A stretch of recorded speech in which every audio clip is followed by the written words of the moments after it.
안녕하세요. 저는 30대 중후반에 있는 두 아이의 엄마입니다. 욕심 많고 포기할 줄 모르는 사람이 언젠가는 성공할 사람이라고들 합니다. 적당한 욕심은 삶을 원동력 있게 만들겠지만 무리한 욕심은 정신적으로 힘들고 스스로를 고통스럽게 만들어요. 주변 사람들에게도 영향을 끼치게 되죠. 저는 욕심 많은 한 사람 때문에 큰일을 겪을 뻔했던 적이 있습니다. 그 사연을 전해드리겠습니다. 결혼 후 남편의 여동생, 시누이와 저는 베스트 프렌드 수준으로 친하게 지내기 시작했습니다. 처음부터 친하지는 않았지만 결혼한 후 1년이 지난 뒤 아이를 낳자 아기를 유난히 좋아하는 시누이가 우리 집에서 매일 애를 돌봐주기 시작했습니다. 애 기를 키우는 모습에 고마움을 느낄 때 결혼하지 않은 친구인 시누이가 있는 것만큼 좋은 일은 없는 것 같아요. 집에 올 때마다 애 선물을 잔뜩 사오는 것뿐만 아니라 직업이 요리사라 맛있는 음식도 매번 만들어서 가져왔어요. 전 정말 아가씨가 우리 집에 오면 손 하나 까딱할 필요 없어서 너무 좋았어요. 집에 오면 손부터 씻고 애 봐주고 아가씨가 가져온 음식을 차려서 저녁밥을 먹었죠. 맥주도 한 잔씩 마시며 많은 이야기를 나누게 되었는데 남자친구와 싸운 얘기, 직장 상사 험담, 친구들과의 이야기 등 도란도란 이야기를 많이 나누다 보니 서로에 대해 공감하고 이해하면서 정말 친해지게 되었어요. 저도 매일 아기랑 있다가 활발하고 발랄한 아가씨가 우리 집에 와서 애도 봐주고 맛있는 것도 가져오고 사회생활 이야기도 하니 재밌고 정말 좋았어요. 하루 종일 아가씨가 우리 집에 언제 오나 기다릴 정도였죠. 아가씨는 애도 아주 능숙하게 잘 돌봤어요. 저희는 잠투정이 심해서 졸리면 엄청 울어댔거든요.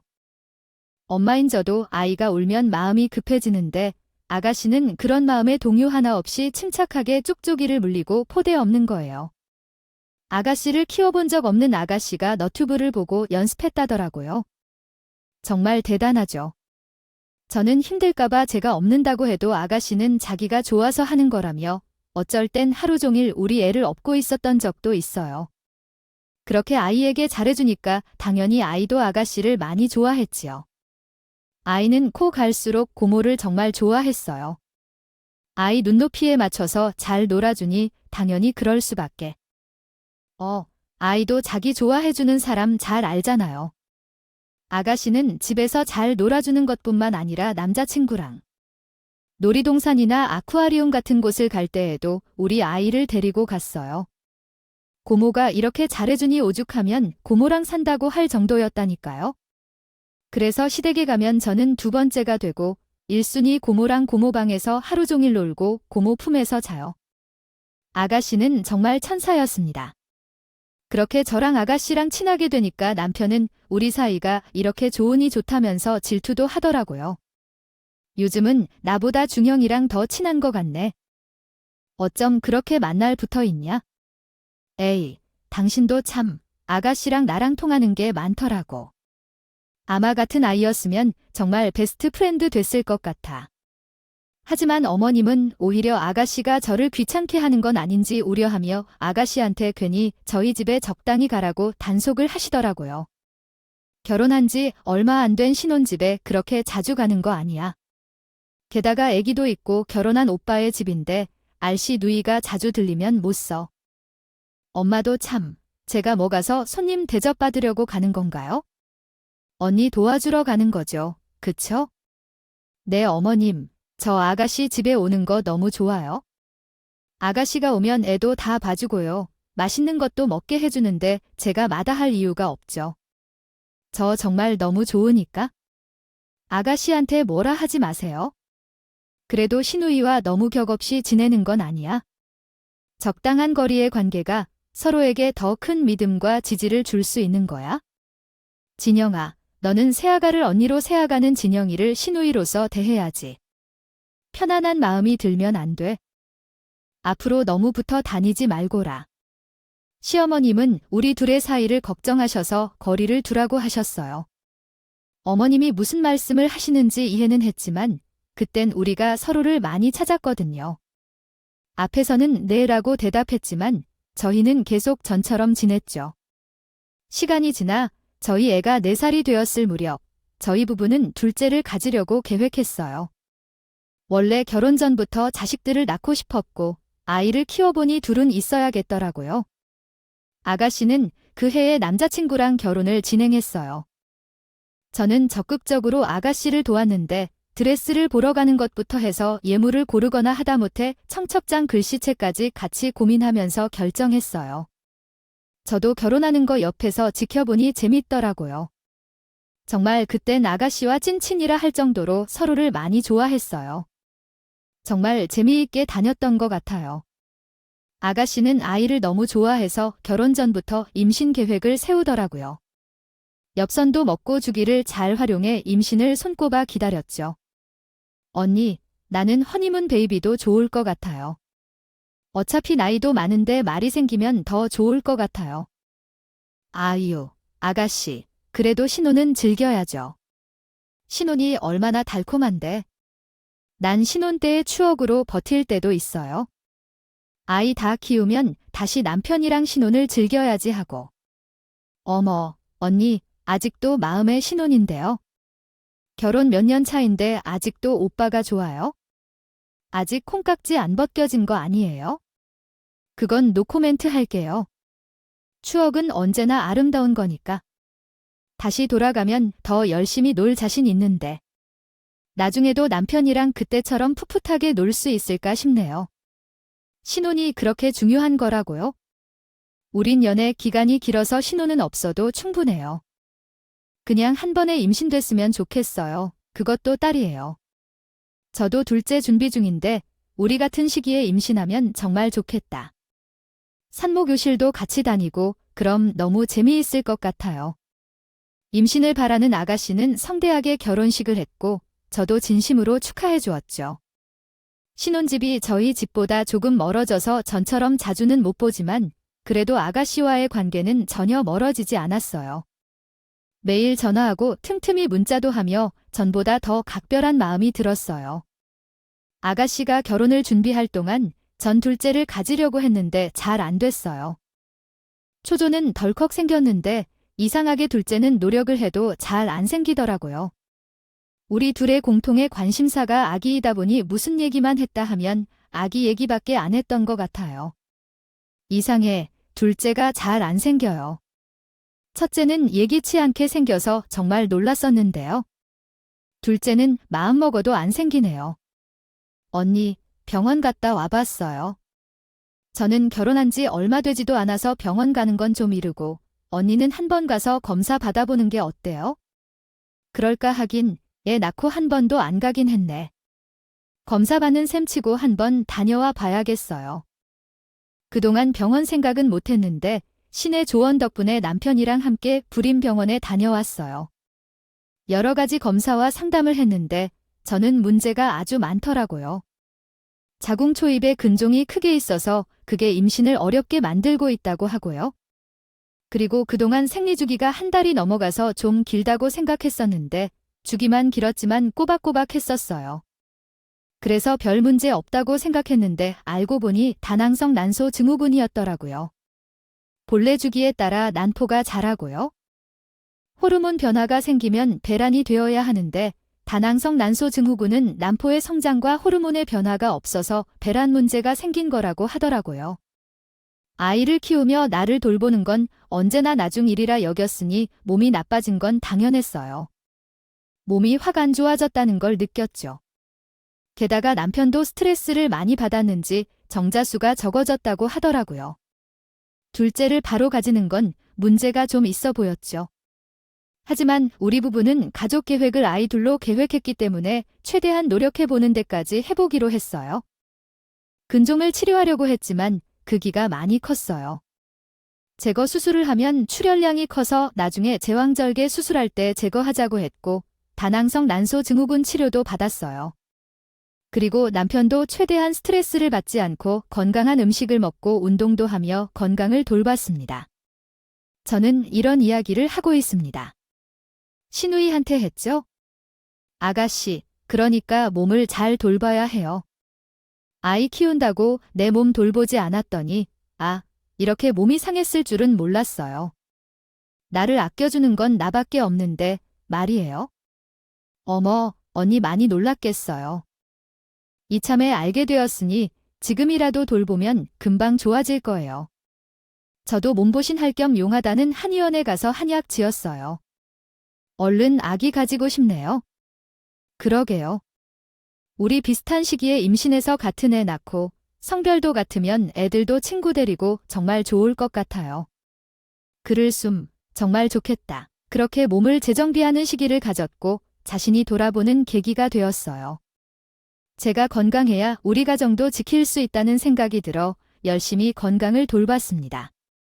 시누이도 함께 운동도 하고 좋은 음식 먹으러 다니며 건강한 몸을 만들기 위해 노력했죠. 하지만 그래도 임신이 잘 되지 않아서 2년 동안 인공수정을 몇 번 거쳤고 시험관도 하게 되었어요. 시누이도 결혼 후 1년까지는 용하다는 한의원 가서 한약도 먹어보고 침도 맞고 뜸도 해보더니 결국 임신이 되지 않아 인공수정과 시험관을 하게 되었죠. 아이를 오랫동안 기다려본 난인 부부들은 아실 거예요. 다달이 날짜가 다가올수록 부풀었던 기대가 한순간에 절망으로 찾아와 스스로를 얼마나 힘들게 하는지는요. 그 희망과 슬픔에 괴로워서 많이 울었는데 힘든 시기를 서로의 속사정을 잘 아는 아가씨가 있어서 버틸 수 있었던 것 같아요. 남편보다 오히려 동병상련인 아가씨와 얘기하면 더 위로가 되기도 했죠. 그 당시에는 저에게 아가씨의 존재는 정말 컸습니다. 저도 아가씨에게 힘이 되어 주려 노력했고 우린 힘든 시기를 함께 버텨왔어요. 시험관 시술로 몸고생, 마음고생하다가 계속되는 실패에 지쳤어요. 남편은 큰 애만 잘 키우자며 그렇게 둘째 임신을 자포자기했어요. 2달간 아무런 시술도 안 받고 그동안 못 먹었던 술도 마시고 피부과 시술도 하며 독하다는 약도 많이 먹었죠. 그동안 임신 계획으로 큰애한테 못 쏟았던 애정을 마음껏 표출하며 둘째는 잠시 잊고 살았는데요. 그달을 배가 묵직하고 생리를 안 하더라고요. 또 다낭성 난소증 후군이라 생각하며 제 몸을 돌보는 것도 뒤로 하고 지금 현실에 충실했어요. 시간이 꽤 흘렀는데도 여전히 생리를 안 했고 원인을 알 수 없는 구역질이 시작됐어요. 가만히 생각해보니 큰애 임신했을 때랑 좀 비슷한 것 같더라고요. 괜한 기대하지 말자고 하면서 그래도 혹시나 하는 마음으로 집에 있던 임신 테스트기를 해봤는데 아니 2줄이 뜨는 게 아니겠어요. 불량인가 싶어서 다른 제품으로 해봤더니 또 2줄이 나왔어요. 정신이 멍해졌죠? 임신하는 것을 포기하고 나서 그동안 먹었던 술과 약들이 떠오르며 이거 어떻게 해야 하나 싶었어요. 혹시라도 잘못될 수 있다는 생각에 남편한테 조차 얘기하지 않고 다음날 병원에 갔더니 이미 탈주더라고요. 안 좋은 음식 먹은 것은 차후 검사에서 반응이 있었는지 알아보도록 하고 초기인 만큼 몸조심하라고 했죠. 그날 심장 소리까지 듣고 남편한테 전화했어요. 둘째를 가졌다고요. 남편은 크게 좋아하더니 시어머님께 전화를 해 이 사실을 알렸어요. 예미야, 축하한다. 그렇게 마음고생하였던 한우더니 역시 마음을 비워야 모든 일이 잘 풀리는 말이 맞나 보다. 몸 조심하고 또 조심하거라. 이, 어머님 감사합니다.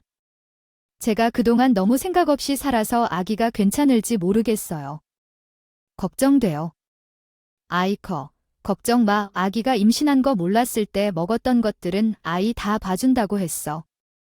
나도 그랬었다. 나는 내 남편 임신했을 때 모르고 술을 엄청 마셨는데. 아니, 누구보다 건강하고 똑똑하잖니. 걱정 마. 엄마가 불안하면 아기도 불안한 법이야. 어머님, 좋은 말씀 감사해요. 아, 저 그리고 고민이 있어요. 아가씨도 아기 많이 기다리고 있을 텐데 제 임신 사실 아가씨한테 지금 알려야 할까요? 제가 먼저 임신해서 어떻게 해야 좋을지 모르겠어요. 아직 임신 초기이고 원래 임신 초기에는 주변 사람들한테 안 알리는 법이야? 혹시 모르는 질투를 위해서지 좀 더 안정기가 되면 그때 알리는 게 좋을 것 같다. 시누이가 얼마나 임신을 간절히 바라는지를 알고 있는데 제 임신의 기쁨도 잠시. 제가 임신한 사실을 어떻게 받아들일지 조심스러웠어요. 그래서 어머님이 조언해 주신 대로 안정기가 되었을 때 시누이에게 알리는 게 좋을 것 같다고 판단했어요. 시간이 흘러 그 후로 한 달이 흘렀고 임신 12주차가 되었어요. 병원에 가서 정밀 초음파로 보니 아기도 많이 커서 제법 사람 모습을 하고 있더라고요. 또 기형아 검사도 받았는데 정말 다행히 모두 정상 범위라 안심하라고 하더라고요. 주수도이 정도면 안정기인이 더 활발한 생활을 해도 괜찮다고 해서 이제는 시누이한테 알릴 단계라 생각했습니다. 병원에 나와서 시누이에게 먼저 전화를 했어요. 아가씨, 전화할 말이 있는데요. 내가 고민하다가 좀 늦은 감이 있지만 나 사실 둘째 임신했어요. 어머, 정말요? 너무 축하해요. 왜 지금 말했어요? 저 괜찮은데 몇 주예요. 그게 내가 몸이 많이 안 좋았잖아요. 초기에 유산도 많이 된다고 해서 미리 말 안 했는데 지금 12주예요. 안정기라고 해서 이제 알려도 될 것 같아서 말해요. 아휴, 언니 너무 축하해요. 진짜요. 진심으로요. 드디어 아기 천사가 왔네요. 너무 축하해요. 그럼 정밀 초음파 받겠네요. 각도법으로 봐도 성별은 안 나와요.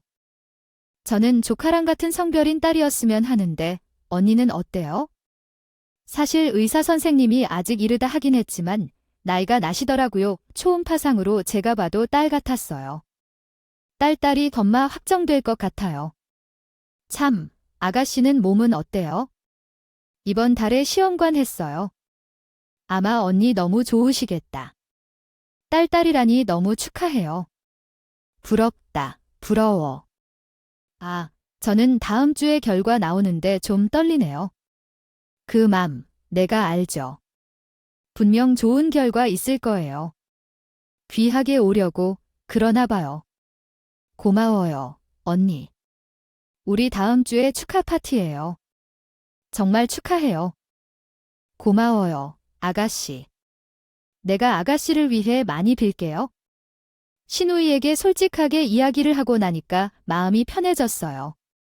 하루에도 수십 통씩 톡을 주고받는 사이인데도 비밀이 생기니까 마음이 불편했거든요. 이렇게 친한 사이인데 임신한 얘기를 하기로 그렇고 안 하기도 그렇고. 그래서 좀 많이 고민이군요. 되었는데 천천히 생각해보니 안 하는 것이 더 서운할 것 같았어요. 나중에 아가씨를 만나면 이런 얘기 다 해서 풀어야겠다고 생각했죠. 그렇게 일주일이 흘렀고 아가씨가 전화를 했어요. 언니, 우리 임신 축하 파티 해야죠. 내일 우리 집으로 와요. 엄마, 아빠도 다 불렀으니까 시간 맞춰 오세요. 어머, 아가씨 정말요? 파티요. 너무 고마운데 몸은 어때요? 혹시 결과 나왔어요? 아니요, 이번에도 임신은 안 됐더라고요. 다음 달에는 되겠죠? 마음 내려놓기가 잘 안 돼요? 분명히 제일 건강하고 예쁜 아기 오려고 그러나? 봐요, 조금만 더 힘내요. 아가씨, 내가 기도 많이 할게요. 고마워요, 언니. 정말 연희한테 의지도 많이 하게 유되네요. 어찌됐든 내일 시간 맞춰요. 우리 거대하게 파티예요. 고마워요. 내일 꼭 시간 맞춰 갈게요. 너무 무리하지 말고 좀 쉬어요. 내일 봐요. 아가씨는 몸도 마음도 힘들 텐데 저의 임신을 축하해주기 위해 축하 파티를 준비했다고 해서 정말 너무 고마웠어요. 이런 사람이 어디 있어요? 자신의 기분을 뒤로 하고 저의 기쁨을 축하해주기 위해 파티까지 벌여준다니요. 정말 세상에 둘도 없는 착한 신유였습니다. 다음 날 저는 예쁜 옷을 입고 아이와 남편과 함께 아가씨 집으로 갔어요. 아가씨는 저의 임신을 축하해주기 위해 거실에 임신을 축하한다는 현수막도 붙이고 풍선도 달며 예쁘게 꾸며 나섰어요. 특히 저희 아이가 좋아하는 공주품으로 꾸며놓아서 큰애도 너무 좋아했고요. 저도 너무 감동받아요. 눈물이 다 나오더라고요. 게다가 우리 아가씨는 요리사인 만큼 수준급의 솜씨를 얼마나 부렸던지 식탁 한가득 강다리가 부러질 정도로 맛있는 음식을 가득 차려놓았어요. 정말 너무 감동이었죠? 아가씨, 정말 고마워요. 나 이런 파티의 주인공 처음 해봐요. 정말 고마워요. 언니, 맘고생 많았죠? 정말 축하해요. 이제 행복만 가득할 거예요. 둘째가 정말 기대돼요. 아가씨도 금방 임신할 거예요. 우리 평숙히 임신해서 같이 잠 못 교실도 다니기로 했잖아요. 이렇게 착한 우리 아가씨한테 분명 금방 예쁜 천사 올 거예요. 그리고 내가 임신한 거 미리 말 안 해서 미안해요. 나 떠내는 고민한 건데 우리 사회가 어떤 사이인데 내 생각이 짧았어요. 미안해요. 아니요. 언니가 어떤 마음이었을지 이해해요. 나 같아도 그랬을 것 같아요. 언니, 나 오해 안 하니까 걱정 말아요. 마음 불편해하면 태교에 안 좋아요.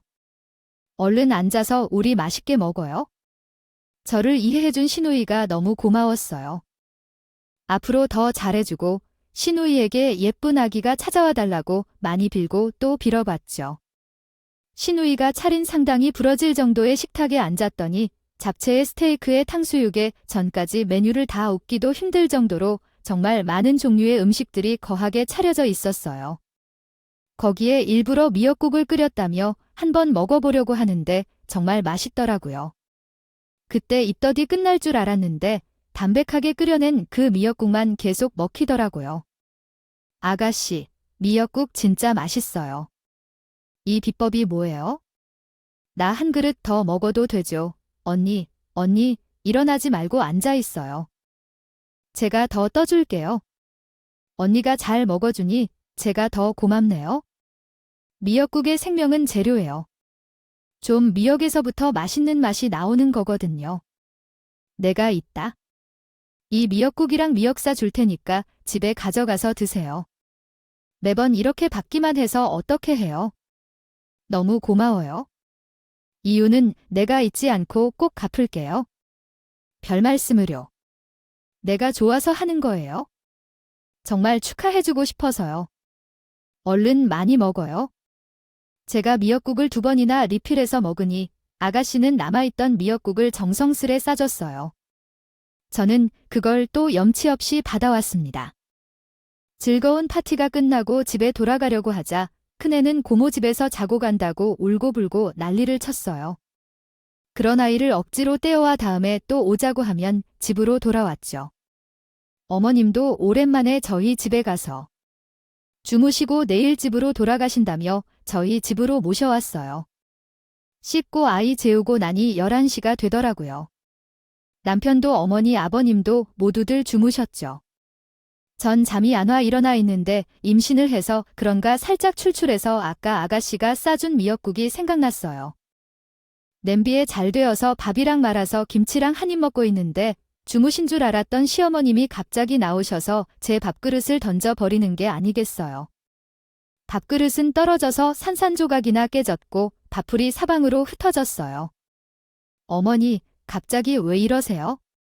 저 그냥 밥 먹고 있었는데요. 어미야, 지금 먹은 거 얼른 다 토해내. 이거를 어쩌니? 바로 의사를 불러서 응급실에 가자. 어머니, 저 이상한 거 안 먹었어요. 저 아까 아가씨가 좀 미역국에 밥 말아 먹은 거 밖에 없어요. 저 괜찮아요. 그게 이상한 거야? 얼른, 얼마나 먹었니? 많이 먹었어? 아니요, 딱 한 숟갈이요. 왜요? 미역국 상했어요. 안 상했던데. 어머님은 제게 비닐봉지를 받쳐주시면 얼른 입에 손가락을 너무 빨리 토해내라고 하셨어요. 일단 어머님이 시키는 대로 입에 손가락을 넣어 억지로 토해냈죠. 나온 거라곤 방금 먹은 한 숟갈 정도의 양밖에 되지 않았어요. 어머님은 왜 그러신지. 남편을 급하게 깨웠고 시아버지는 아이와 함께 집에 있으라고 하고 우린 남편 차를 타고 황급히 병원으로 갔습니다. 병원 응급실에 도착하자마자 어머님은 급하게 의사 선생님을 붙잡고 말씀하셨어요. 저희가 임신 중인데 안 좋은 걸 먹었거든요. 얼른 처치 좀 해주세요. 이 뱃속에 아이도 좀 봐주시고요. 뭘 드셨는데요? 자세히 말씀해 주실 수 있으세요? 혹시 돈은 하셨나요? 예 하며 돈을 냈어요. 미역국에 밥말아 한 숟갈 먹었는데 바로 토하긴 했거든요. 괜찮을까요, 보호자님? 미역국은 산모가 먹어도 괜찮은 음식인데요. 혹시 못 다른 게 들어가나요? 저희 시어머님은 손을 벌벌 떨고 계셨어요. 그리고 계속 답변을 주저하셨죠. 매우 초조해하시며 망설이시다가 결국 주머니에서 무언가를 꺼내시더라고요. 저 미역국에 이게 들어갔어요. 이거 유산유도 좀 맞죠? 내가 인터넷에 찾아보니까 그렇다고 하던데 이거 강한 약인가요? 저는 너무 놀랐습니다. 저런 약이 있는 것도 처음 알았어요. 미역국에 어떻게 저런 게 들어갔을까요? 너무 놀라고 궁금했죠? 어머님, 이게 무슨 일이에요? 그건 어디서 나셨어요? 그게 미역국에 들어가 있었다고요? 의사도 당황해하기 마찬가지였어요. 그 약은 해외에서 합법이라 병원에서 처방받지만 아직 우리나라에서는 불법이에요. 자궁 내막을 파괴해서 떨어져 나오게 만드는 역할을 한대요. 실패율도 있고 부작용이나 후유증도 발생할 확률이 높다 해서 아직 우리나라에서는 합법적이지 않은 유도제인데요. 하지만 시중에 많이 유통되고 있어서 아마 시누이도 어둠의 경로로 그걸 구매했을 겁니다. 저도 임신 준비하면서 여기저기 글을 읽어보면서 알게 된 거고요. 태아에게 치명적이고 산모 몸에도 안 좋다고 하는데 제가 먹었더니 걱정이 되더라고요. 그러니까 이 약이 미역국에 들어갔고 그 미역국을 한 숟갈 정도 사모님께서 먹고 토해내셨다는 거죠. 아기는 괜찮아요. 아유, 어서 검사 좀 해주세요. 약을 먹고 10분에서 20분 지나지 않은 상태에서 바로 토했다며 약물이 흡수되지 않았을 가능성이 있어요. 그리고 한 숟갈이라니 그렇게 태아에게 치명적인 일이 될 가능성은 적습니다. 일단 초음파로 아이 상태를 체크해보죠. 의사는 장비를 가져오러 갔고 손과 입까지 발을 떨면서 걱정을 하신 어머님께 남편이 여쭤보았어요. 엄마, 이게 무슨 일이야? 그 약이 어떻게 미역국에 들어간 거야? 혹시 엄마가 놓은 거야? 어머님은 매우 초조해 하셨지만 아무 말씀이 없으셨어요. 그저 고개를 푹 숙이고 울기만 하실 분이에요. 때마침 의사가 초음파 장비를 가져와서 아기를 봤는데 아기는 다행히 아무 이상이 없었어요.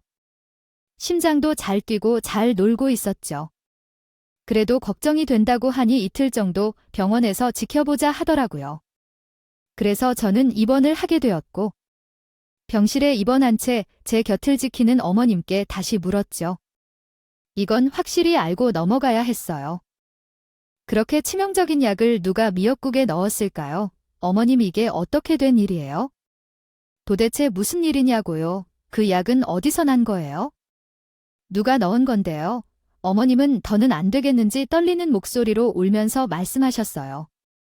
아니, 아까 진영이네 집에서 봤어. 미역국 사줄 때 그 약을 미역국에 넣더라고. 뭘 넣는가 싶어서 유심히 봤었는데 약을 넣고 껍질을 쓰레기통에 버렸더라고. 그래서 내가 주워왔어. 어떤 약인지 집에 가서 찾아보려고. 그 요즘 진영이는 이 동전 육수 같이 음식 재료도 잘 나오잖아. 그래서 나는 당연히 별거 다 아닐 수도 있어서 일단 너네한테 말을 안 했던 거야. 미역국은 내일 먹겠지 싶어서 가만히 있었는데 잠자리에 누워서 검색해보니 그게요. 임신을 중단하게 만드는 약이라더라도 마침 주방에서 혜미가 밥을 먹는 소리가 들려 급하게 나간 거야. 그런데 한 입 먹었다고 해서 내가 얼마나 놀랐는지. 문이 미안하다. 어머니야, 정말 미안해. 아가씨가요. 정말 아가씨가 그랬다고요? 정말이에요. 확실해요. 세상에 믿을 수가 없어요. 어머님, 저에게 왜 죄송해요? 잘못을 했다면 아가씨가 안고 죄. 그런데 진짜 아가씨가 한 거 맞아요. 왜 나한테? 아가씨가 왜 저한테 그랬을까요? 아가씨가 저에게 이런 걸 먹이고 임신을 방해할 생각을 했더니 정말로 믿기지가 않았어요. 우리가 어떤 사회인데요? 지금까지 세상에서 제일 친한 친구처럼 지내온 사이인데 누구보다 서로의 행복을 위해 빌어주는 사이인데 저한테 그런 해코지를 할 리가요? 정말 믿기지가 않았어요. 내가 봤어. 내가 분명히 봤어. 진영이가의 미를 질투했나 봐에 너 정말 미안하다. 내가 잘못 키운 죄야? 정말 미안하다. 진영이, 내가 이럴 줄 알았어. 내 인연을 가만두나 봐. 남편은 화가 머리끝까지 나서 바로 아가씨에게 전화를 걸려고 했어.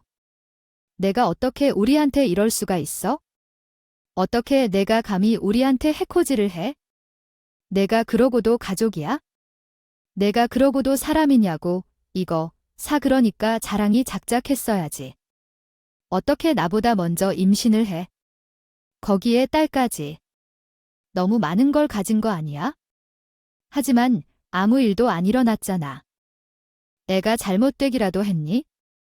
아무 일 안 생겼으면 그럼 된 거 아니야? 너 지금 그걸 말이라고 해? 하마터면 애가 유선될 뻔했는데 그걸 말이라고 하냐고? 내 조카야. 조카라고 조카고 남이고 상관없어. 나보다 더 빨리 아기를 가졌는데 내가 가만히 있을 것 같아. 아쉽게도 아무 일도 안 일어났잖아. 그럼 된 거지? 뭘 그래? 너 말이 안 통하는구나. 너 지금 딱 기다려. 내가 거기로 갈 테니까. 남편은 차 키를 대고 화가 잔뜩 났죠. 시누이 집으로 가버렸어요. 말릴 쌀도 없이요. 무슨 사달이 날 것 같은 표정이었죠. 시어머님도 따라 나가지도 않으시고 계속 제 옆에서 오시기만 하셨어요. 그런 어머님을 다독여드리자 어머님은 아가씨 얘기를 해주더라고요. 사실 진용이 걔가 아유 어려서부터 질투가 많았어. 그 질투가 자신이 열심히 살게 하는 목표가 되는 것이 아니라 아이 항상 화풀이를 하게 되는 계기가 되었어. 그래서 나는 그게 제일 걱정이었지. 질투요. 아가씨가요. 누구보다 저에게 진심으로 대해줬고 따뜻한 사람인데요. 진영이 걔가 얼마나 질투가 많았냐면 어렸을 땐 같은 반 친구가 자기보다 예쁜 옷을 입고 오면 뒤따라가서 옷을 찢어버렸고 미술대회에 나갔을 땐 경쟁자의 그림을 실수로 가정에 물을 부어 망쳐버리더라고. 내가 그걸 보고 아무 말도 못했어. 우리의 잘못이 많죠. 나의 들통날까봐 집에서 그냥 다독였는데 그게 내 잘못이지. 세상에 정말요. 어머님이 잘못 느끼신 거 아니에요? 진짜요. 실수가 아니고요. 그런데 그 질투가 점점 더 세지더라고. 고등학생 때는 어떤 친구가 마음에 안 들었는지 그 친구를 많이 싫어했어. 미운이 계속 미운 것만 보였겠지? 그런데 그 친구가 자기보다 공부를 잘하니 그게 또 셈이 났나 봐. 학교 시험 전날에 그 친구랑 햄버거집 가서 햄버거를 사 먹었는데 설사약을 너무 햄버거를 친구에게 주었대. 그 친구는 그걸 먹고 당연히 시험을 망쳤지. 그때 그 부모는 해먹어에 문제가 있는 줄 알고 햄버거 가게에 찾아가서 상한 음식을 팔았다고 한바탕 소동을 피웠는데 알고 보니 그 주범이 우리 진영이었던 거야. 진짜로 온 손님이 맞나 해서 CCTV를 돌려봤더니 그때 햄버거에 약을 뿌리는 모습이 찍혔더라고. 그때 혹독하게 죄값을 치렀는데 아직도 정신을 못 차렸다니. 내가 정말 너에게 면목이 없다. 정말요. 저 너무 충격적이에요. 말도 안 돼요. 질투를 그렇게까지 한다고요? 사람이 미워서 그렇게까지 한다고요? 걘 자기가 제일 잘 나야지. 마음이 편해지는 애인 거야? 그래서 남들보다 빨리 성공한 것도 있지만 도가 지나칠 때가 있어? 그런 거 말고는 참 괜찮은 아이인데. 그래서 내가 거리를 두라고 한 것이다. 미안하다. 아까 내가 더 적극적으로 말렸어야 했는데 임신 파티를 해준다고 해서 그게요? 진심이 아닐 거라는 생각이 들어 더 유심히 봤었어. 세월이 흘러 사람 됐나 싶었는데 내가 너한테 미안해서 고개를 못 돌겠다. 미안하다가 어머님 전 괜찮을 거예요? 걱정하지 마세요. 우리 아이가 얼마나 귀하게 왔는데 이 정도로 금방 가진 않을 거예요. 그나저나 아가씨는 정말 충격적이네요. 아니, 어떻게 그런 마음으로 살았을까요? 저에게 고개도 못 드는 어머님을 따뜻하게 안아주고 위로해드렸어요. 어머님은 계속 미안하다며 되뇌기만 하셨죠. 시누이 집에 간 남편은 몇 시간 뒤에 아가씨의 남편인 서방님과 함께 제 병실로 돌아왔어요. 내가 진영이 그 머리채 뽑아놓고 왔어. 그녀는 그래도 정신 못 차리더라. 여보, 정말 미안해. 내가 동생을 잘못 가르쳤어. 몸은 좀 어때? 괜찮아. 정말 아무렇지 않아. 당신 표정이 너무 안 좋아. 좀 릴렉스 좀 해봐. 그나저나 아가씨가 뭐래? 진짜 일부러 그런 거 맞아. 난 아직도 믿기지가 않아. 내가 갔더니 그것이 입에 담기도 험한 말을 해대지. 우리는 딸도 있는데 뭐가 아쉬워서 또 딸을 가지려고 하냐며 계획이 잘 실행되지 않아 싶다며 별 상스러운 말을 해야 되는데 너무 화가 나서 내가 그냥 고소하려고 너무 속상하다. 우리 아가씨가 나한테 왜 그랬을까? 우리가 보통 사이도 아닌데 너무 슬프다. 여보, 그래도 고소는 하지만 그래도 당신 동생인데. 당신은 화도 안 나의 진영이 그것이 당신한테 그런 약을 먹이려고 한 거라고. 우리 애가 없어질 뻔했다고. 우리가 자기보다 잘 살까봐. 질투하는 거야? 걔는 어렸을 적부터 그랬어. 제정신이 아니야. 미쳤다고. 난 너무 화가 나서 견딜 수가 없어. 옆에서 잠자코 듣고만 있던 서방님이 눈치를 보더니 조용히 저를 향해 무릎을 꿇더라고요. 어머, 서방님 뭐 하세요? 어서 일어나세요. 저에게 이러실 필요 없어요. 엄밀히 따지면 사과는 아가씨가 하셔야 되는 거잖아요. 서방님이 이러실 필요 없어요. 아우, 어서 일어나세요. 형수님 정말 죄송합니다. 정말 죄송합니다. 저도 진영이가 이럴 줄은 몰랐어요. 정말 죄송합니다. 곁에서 잘 지켜보고 제재했어야 했는데 정말 죄송합니다. 괜찮으니 어서 일어나세요. 아, 이러시면 제 마음이 더 불편해요. 우리 앉아서 얘기해요. 저에게 무릎을 꿇은 서방님을 의자에 앉혔어요. 그런데 서방님도 그동안 힘든 일이 많았는지 천천히 이야기를 조심스럽게 꺼내더라고요. 사실 진영이가 외모적으로도 예쁘고 상냥해서 참 마음에 들었는데 이상하게 친구가 없더라고요. 인간관계는 그리 넓지는 않은 것 같아서 그러려니 하고 넘겼는데 그 이유를 알 것 같아요. 질투가 심해서 누구하고도 같이 살아갈 수 없는 성격이라는 거려. 박서방 미안하네. 다 내 잘못이야. 내가 애를 잘못 키웠어. 아, 정말 미안해.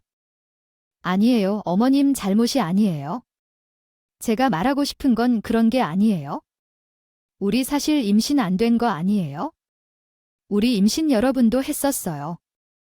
뭐, 아 진짜요? 아기를 가졌었다고요? 임신이 됐다고요? 그런데요. 왜요? 아기는 왜 없어요? 왜, 임신 안 됐다고 한 거예요. 시험관 했었다고 했잖아요. 그게 다 진영이 욕심 때문이에요. 시험관은 하지도 않았고요. 자연 임신되었었어요. 수차례 임신이 되었는데 진영이가 딸이 갖고 싶다면서 성별이 확인되면 바로 없애고 그랬어요. 그게 정말 수차례 됩니다.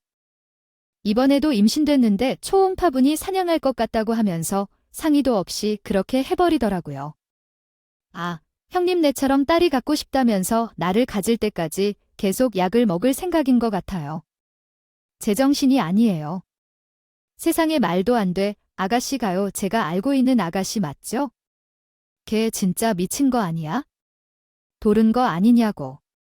정신이 어떻게 된 거 아니라면 이럴 수가 없지? 예, 맞습니다. 와이프는 제정신이 아닌 게 확실해요. 제가 그때 어떻게 해서든 말렸어야 했는데 본인만 망치는 거라고 생각해서 그냥 둔 게 잘못이었던 것 같습니다. 스스로만 고통 속에서 살겠지 했는데 형수님한테까지 이렇게 몹쓸 짓을 할 줄 몰랐습니다. 정말 죄송해요. 알면서도 막지 못했어요. 세상에 왜 스스로를 그렇게 힘들게 해요? 자식은 다 소중한 건데 성별이 뭐가 그렇게 중요하다고요?